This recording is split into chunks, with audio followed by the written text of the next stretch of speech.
दोस्तों नमस्कार। मैं आज एक नाग और एक लड़की की प्रेम कहानी सुनाता हूँ। बहुत ही रोचक कहानी है, ज़रा ध्यान लगाकर सुनना। कंचनपुर नाम के गांव में एक विधवा स्त्री रहती थी। उसका नाम गोमती था। उसकी सुंदरी नाम की एक बेटी थी। वह जन्म से ही गोरी चिट्ठी और सुंदर थी। जब वह बड़ी हुई तो उसकी शादी के लिए दूर दूर से जाने माने रईसों के रिश्ते आने लगे। सुंदरी जिस रिश्ते के लिए राजी हुई, उसकी माँ ने उसी रिश्ते के लिए हामी भर दी।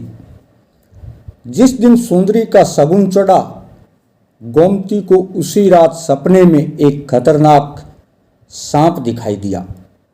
अब तो हर रात सपने में यही होता।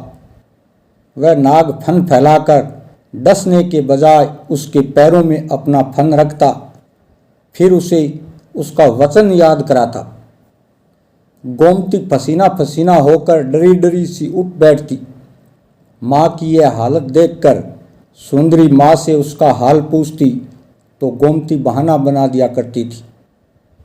लेकिन सुंदरी के विवाह के दिन जैसे जैसे नज़दीक आने लगे, गोमती उस नाग के डर से पीली पड़ने लग गई।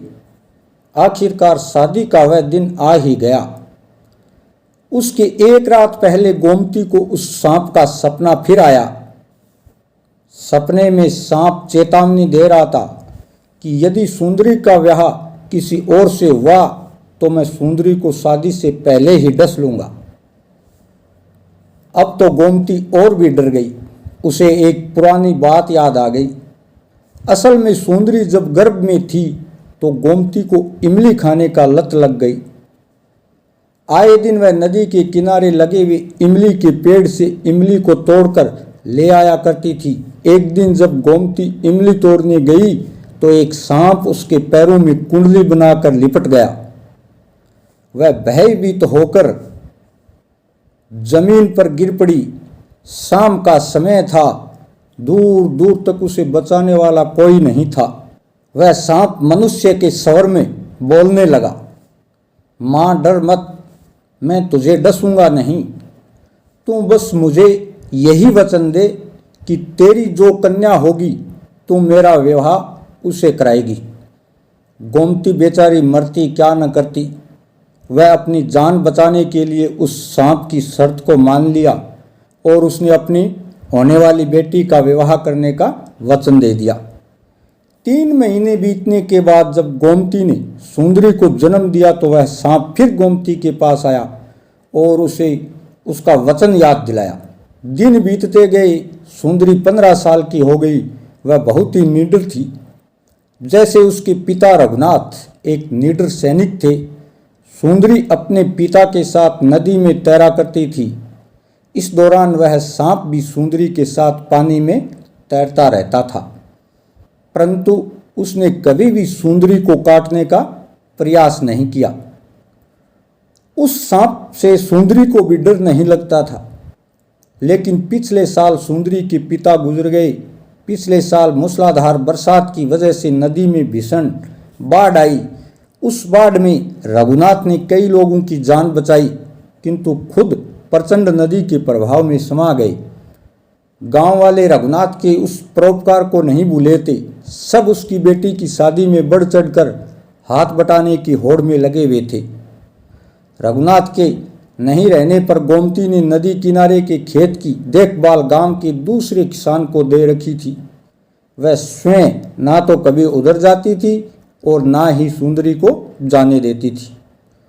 उनके खेतों और बगीचों की फसल आमदनी आधी रह गई थी। फिर भी वह सुंदरी के हाथ पीले करने के लिए एक एक पैसा बचा कर रखती थी।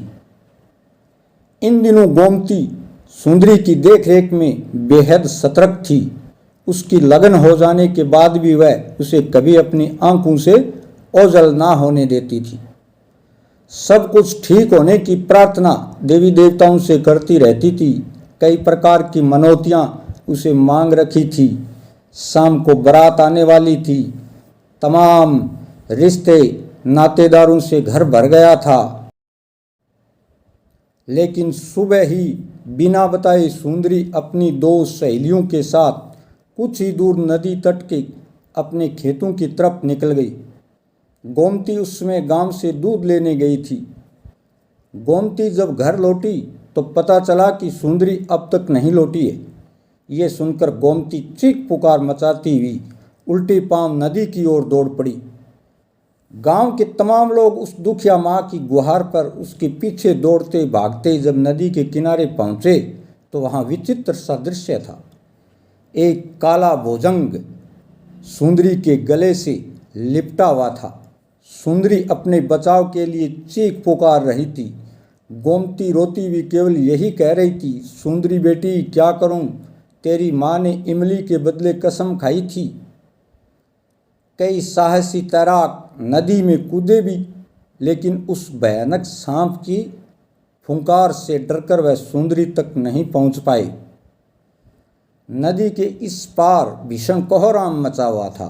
सांप सुंदरी को मझधार के गहरे पानी में खींचे ले जा रहा था। देखते ही देखते सुंदरी उस नदी के गहरे पानी में डूब गई। लेकिन अचानक एक सुंदर सा लड़का सुंदरी को पानी से खींचकर बाहर ले आया। नज़दीक आने पर लोगों ने ध्यान से देखा कि सुंदरी के गले में लिपटा हुआ वह सांप कहीं अदृश्य हो गया था। घाट पर पहुंचते ही कुछ लोग सुंदरी को होश में लाने का उपचार करने लगे। कुछ लोग हैरान थे कि वह अजनबी युवक कौन था। उस गहरे पानी में अचानक वह कहाँ से आया। किसी ने भी उसे नदी में कूदते हुए नहीं देखा। लोगों ने गोमती को उठाया, जो कि बेहोश होकर जमीन पर गिर गई थी। उसे बताया कि सुंदरी जिंदा है। गोमती को होश आया तो वह दौड़कर सुंदरी के पास गई और सुंदरी को झकझोरने लगी, सुंदरी को होश में लाने लगी। सुंदरी भी अब होश में आ गई। तब गांव वालों ने गांव की कुलदेवी का जयकारा लगाने लगे। सुंदरी की जान बचाने वाले युवक को कुछ नौजवानों ने अपने कंधों पर बैठा लिया और उसका जय जयकार करने लगे। हालांकि उस युवक को देखकर सभी हैरान थे। वह एक अजनबी युवक था जो अचानक से नदी में सुंदरी को बचाते हुए बाहर आया था। लोगों ने उससे पूछा कि तुम कौन हो। तब युवक ने गांव वालों को बताया कि मैं एक तपस्वी के श्राप से सांप के रूप में बन गया था। आज मैं उस श्राप से मुक्त हुआ हूँ। बहुत समय पहले मैं एक जंगल में अपने दो साथियों के साथ शिकार पर गया था। एक बूढ़ा तपस्वी वहाँ एक वट वृक्ष के नीचे तपस्या कर रहा था। पशु पक्षियों के हाहाकार से जैसे ही उसके नेत्र खुले, मैं उसके सामने ही था। मेरा तीर जिस हिरण को लगा वह उस तपस्वी के पास ही दम तोड़ रहा था। तपस्वी ने क्रोध में मुझे श्राप दे दिया। उस तपस्वी ने कहा कि मैं बेजुबान प्राणियों का वध कर रहा हूँ, जबकि प्रकृति ने खाने के लिए फल फूल साग सब्जी अनाज के भंडार दिए हैं। उस तपस्वी ने मुझे मानव का सबसे बड़ा कलंक कहा था। मैं उस तपस्वी के पैरों में गिर गया और क्षमा याचना करने लगा। तब उन्होंने श्राप से मुक्त होने के लिए मुझे उपाय बताया कि मेरी पूर्व पत्नी जब एक युवती के रूप में मेरे पास आएगी और मैं उसे जैसे ही स्पर्श करूँगा, मैं श्राप मुक्त हो जाऊँगा। ये सुंदरी नाम की युवती और कोई नहीं, मेरी पूर्व जन्म की पत्नी है और इसके स्पर्श से ही मैं श्राप मुक्त हुआ हूँ। ये सुनकर गांव वालों ने उन दोनों की शादी करा दी और दोनों उसी गांव में रहकर हंसी खुशी के साथ अपना जीवन सुख में व्यतीत करने लगी। तो मित्रों, आपको ये कहानी कैसी लगी कमेंट बॉक्स में ज़रूर लिखना और चैनल पर नए हो तो चैनल को सब्सक्राइब करना, लाइक करना। जय हिंद, जय भारत।